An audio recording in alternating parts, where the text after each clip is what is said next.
everyone, I hope you're well and having a really good week. So in today's YouTube video, I am going to cover income tax for babysitters.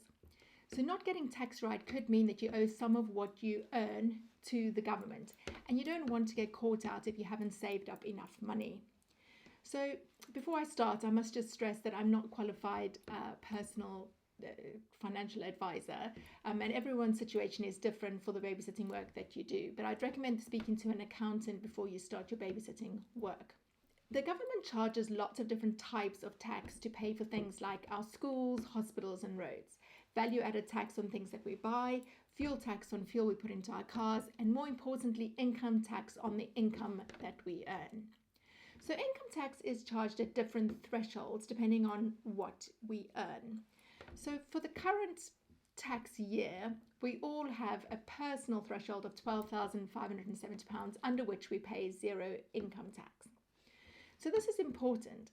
If you are a student and babysitting is your only job, then you are very likely to be under the threshold and you will not be required to pay any tax.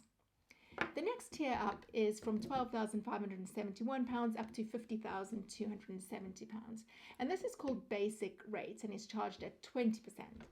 So if you earn between those bands, then anything you earn above £12,571 will have a 20% tax charge that you do owe to the government.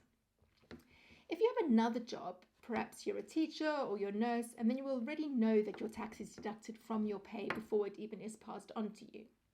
Now, if you add babysitting to your income, then you must plan for this to be included in your tax return and also for it to be charged at 20%.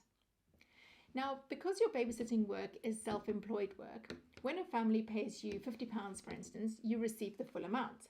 And if you spend that full amount, you're going to find that you're going to owe the government some of that money, which 20% of £50 is £10. So if you're a basic rate taxpayer, you should keep a really close record of everything that you earn and ensure that you keep 20% of it off to the side, ready for the end of the year. Now you might think, this is a nightmare, this is not worth it if I have to pay 20%. Well, firstly, that is how it is for every self-employed person. And secondly, it makes sense to look at what you are charging. So if you're thinking of charging £8 per hour, then think about charging £10 per hour. You can then save the additional £2 to cover the income tax. I hope that this has been helpful in helping you to realize what income tax means when you're working as a babysitter. Anyway, I'll see you in the next YouTube video. Goodbye.